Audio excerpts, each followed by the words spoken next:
Go on, Socks. Lift him up. Oh. Oh. Hello, everyone. It's Sunday. Here's Socks. I'm going to do not too long a video, I hope, about your questions. I've got a whole lot of questions. I don't want it to be too long because we want to go out and take a walk because the sun's come out on Sunday and that's good. Come on. Because it's looked a bit grey all weekend so far. And I've been kind of stuck in the house, which has been nice for reading, but sucky. Oh, you want to be on the film, don't you? You want to see people. No, he doesn't. Let's see. I've got questions and they're kind of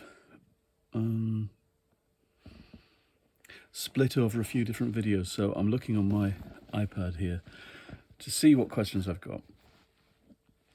How do I even get them?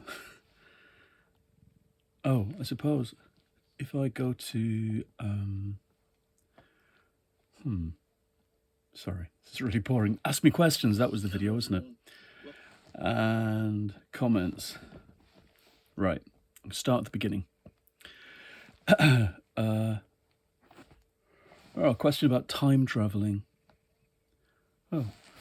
Did you read The Crusade in Jeans by Thea Beckman? It's a Dutch story about a boy who's engaged in an experiment that will take him back to the Middle Ages, to a tournament of knights. See, that rings a bell, but I don't think I did. The computer makes a miscalculation and he arrives at a place and time that the Children's Crusade is passing through. That's a story that really fascinates me, the Children's Crusade. I want to read more about that. I thought it would make a fantastic time travel story myself, actually. The book's written for children, and Thea Beckman is a well-known writer of historical children's literature. I like your shows. Your voice is very calming, says Marian. Well, I'm going to look for Crusade in Jeans. I'm going to make a note of that. Somewhere I've got my list of books that I'm looking for. It's such a useful habit to have. Writing down what you're searching for, and when you get to that bookshop, being able to produce your list is really valuable. The last few times I've been lost in a bookstore and I just forgot. When I was in the last bookstore in LA, especially in the science fiction section, I could have kicked myself for not having a proper list with me.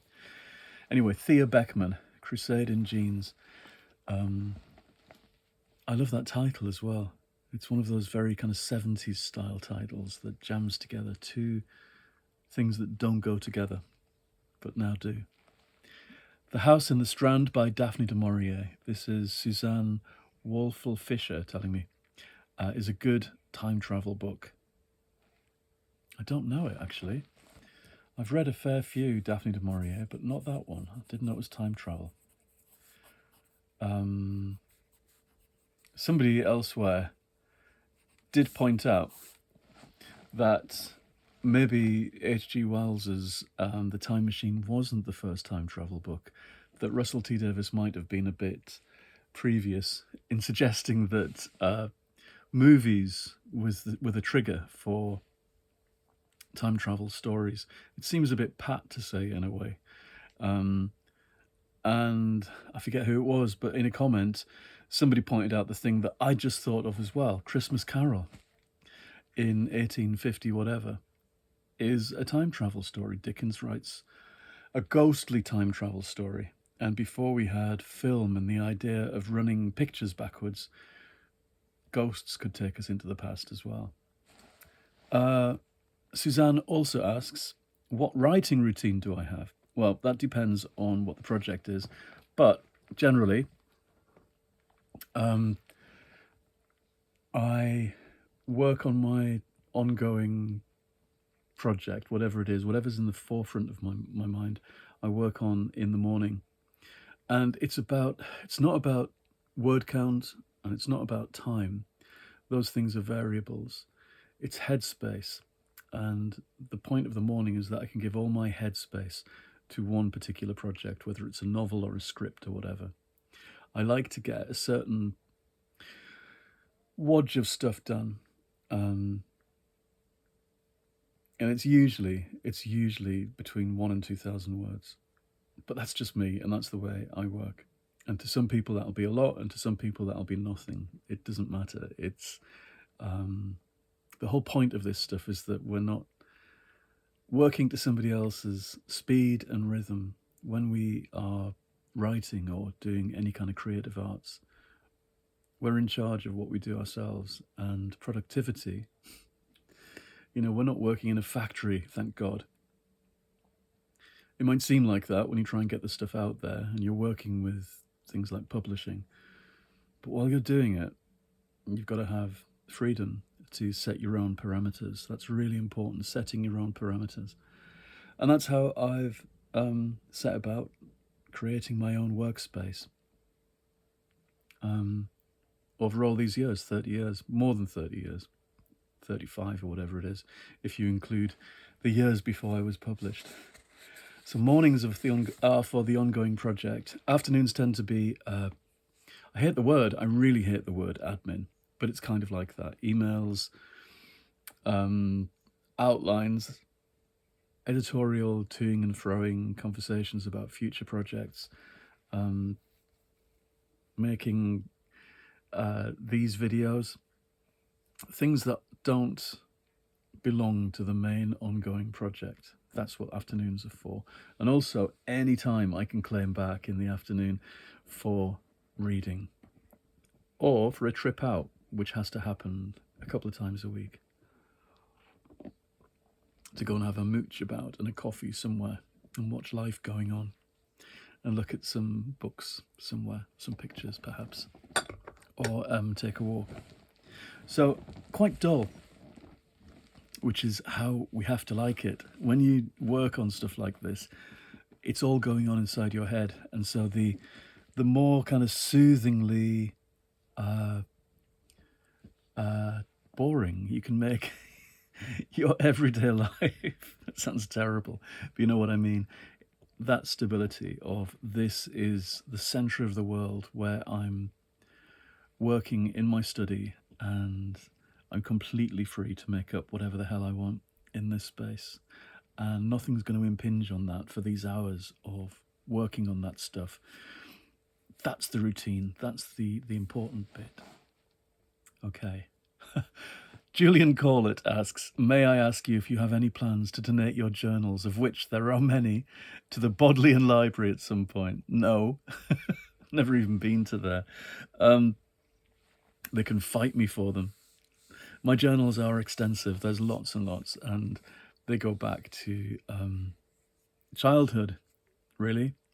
Although I didn't really become a daily novelizer of my own experience until I was 25, 30 years ago, when I was first moving to Edinburgh and moving away from Lancaster University, when I sold my first novel and the departmental secretary came running down the corridor with faxes saying, you've got offers on your novel, and the head of the English department said sniffily, well, you won't want any more part-time teaching next year. So I left Edinburgh and left Lancaster and moved to Edinburgh, and at this point started writing really extensive journals, which I've never stopped. I don't think I've ever had many gaps. And so there are books and books and boxes of papers. No one's ever asked for them. No one's going to get them. I do know that people of my generation have been selling their papers to libraries. I remember Sophie Hannah and somebody else, Rosie Garland, both of them talking on Facebook about selling their papers to various libraries. And I just don't know how you could do without them, really. I suppose they're talking about early drafts of novels and things that academics might like to look at if they were working on their stuff in the future. I'm still using all of my journals all the time. Journals are different to early drafts of novels, of course. and mixed up with them are lots of drawings and all sorts of things. And I sift through all that stuff usefully all the time. In the midst of my journals are all the ideas that branch off and still need to be followed and picked up on by me. So, at the risk of kind of filling the house with all of this nonsense, all of these papers, I'm hanging on to them all. Not that anybody has asked. I don't think I'm that kind of a writer, really. People tend not to ask me to do stuff. I'm so out of the loop, and it might just be that I've not penetrated the level of fame or notoriety that other people have.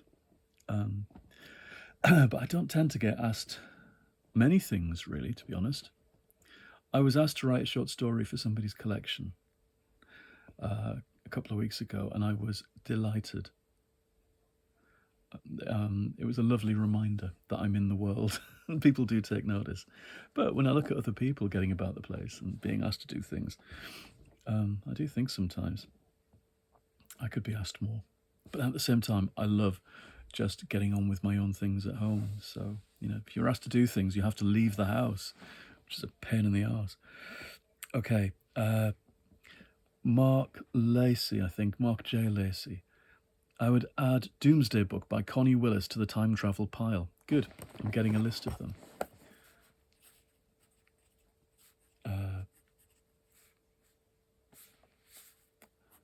Doomsday Book. Look. It's these small sheets of filing paper that go into this binder that I've got up here. I can't show you because my other iPad's leaning against it. That you carry around with. It's like a big file of facts, I suppose. Okay, what next? I don't know who this is. Axe08. I have questions. Should fans of time travel be called temporalists or chrononauts, or is there an existing term I'm not aware of? I like chrononaut. I think that's good. Free will, for or against. Depends who we're talking about. 3, have you been surprised by anything in your own memoirs? Or has the lens of time distorted or clarified? Oh, and this is the person who suggests Christmas Carol as a time travel adventure developed before the advent of film. Very right. Oh, but then somebody comes on saying, I thought Will Pad 1908. I thought about Christmas Carol as a possible pre-film time travel narrative too, but plenty of evidence exists that Dickens was fascinated by magic lantern shows and other early forms of cinema, and some suggestions that he borrowed techniques from them for A Christmas Carol.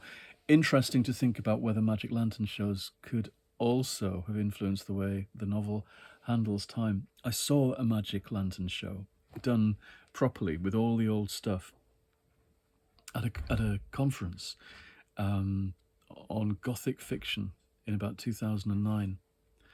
And it was brilliant. It was like watching paper silhouettes come to life, being moved by little strings and wires and things. So that's interesting that Dickens might have been influenced by that. It's still not a film show, though, is it? I mean, it is in the sense that it's light moving through something, but the idea of winding it backwards doesn't really come in because it's more like puppetry than film, I would have thought. Have I been surprised by anything in my own memoirs? Yes, all the time. When I go back and read, I'm astonished by the details that have started to fade, but are preserved in words. And I routinely thank myself in the past for doing all of this, for keeping these journals. I'm eternally grateful to that earlier self who spends time, whenever possible, writing stuff up. It's a great habit to have, and I was explaining this to somebody recently about the habit of journal keeping. I'm already at 15 minutes. Gentleman Scholar points out Stephen Baxter's The Time Ships. Good. And The Man Who Folded Himself by David Gerald, which I don't know. So that's going on my list of time travel too. David Gerald, of course, is the man who wrote the Tribbles episode for Star Trek. Okay. Andrew Broughton says, loving the channel/show. Find it very therapeutic listening to you. I'm intrigued to know what the large red Christmas book is on the shelf behind where you present your show. Looks like the Fold Christmas book, but it's not. It's the... Oh, I can't get it down. There's heaps of things. It's the Folio Christmas book. A present from Jeremy a few years back. The folio editions of books are really fancy and posh. I'm looking there at my copy of The Secret Garden. I've got various others, favourite novels. They're very lavishly produced, and the Christmas book is an anthology of poems and short stories and excerpts from Christmassy books. So it's a perennial Christmas favourite. What else? I better hurry up and get to ones with the questions. There's lots of longer comments. I'm interested in word count, says Tom. It looks like Tom Gussett. I hope that's not his name. Word count of your various projects. For example, how long would an hour-long Big Finish audio be versus how long Dracula will be? That's an easy answer. An hour-long piece of audio drama tends to be about 10,000 words. And a novel like Dracula, which is a kind of middle-grade puffin, is 50,000 words, which means it's about 5 hours when it's read aloud on audio. And a longer novel, like my Elsie Mason novels, for example, they're 100,000 words. So it takes about 10 hours to read those on audio. Let's see. A couple more recommendations. How You Lose the Time War. I forget who that's by. Jodie Taylor's series, The Chronicles of St. Mary's. I've not read them, but I've noticed them come up. Here's Harry, who says he's got 2 questions. What aspect of your writing do you think you have most developed since you began your career? I've just spilled my tea. Missed the cat anyway. He would let us know if I spilt tea on him. Secondly, what's the best piece of advice you can give someone who's starting on keeping journals or diaries? And thanks, he loves these videos. Thank you. The thing I've probably developed most in all these years, and I'd say I probably started writing when I was about 17, I guess. I mean, I always had, but it's hard to think, what have I developed the most? I used to improvise all the time. And when I wrote those early novels that came out with Chatto and Windus, the ones I wrote on my MA in writing and during my PhD, Marked for Life and Does It Show, I improvised my way through them. I didn't know where they were going to finish. I put all the pieces in place and set them off and saw where the story took me. And so I suppose since then, the thing I've developed most is the habit of writing a good synopsis. So that now when it comes to doing things like, say, Dracula, I had something like 4,000 word synopsis, every chapter mapped out. And it takes out so much of the worry that it's not going to come together. There are thrills to improvising things, of course, but there are downsides too. And I've had stories and books self-destruct because I hadn't planned well enough, and I had to abandon different projects for that reason. So I think the habit of planning is what I've developed the most, and that's probably a good thing. It's out of necessity because as publishing's gone on, as I've worked in genres of different kinds, they tend to want especially with a tie-in like Doctor Who, they tend to want quite a full synopsis so they can show all the higher up the ladder than you, what you're up to. So it's something I've developed of necessity, but I think I like it. I like being able to do that. Sometimes I will write a short story or something where I don't plan, just for the hell of it again. Best piece of advice you can give someone who's starting to keep diaries. Go and sit somewhere nice. I sit in cafes. I've talked about this again and again. I sit in cafes and I have all my papers spread out, and I will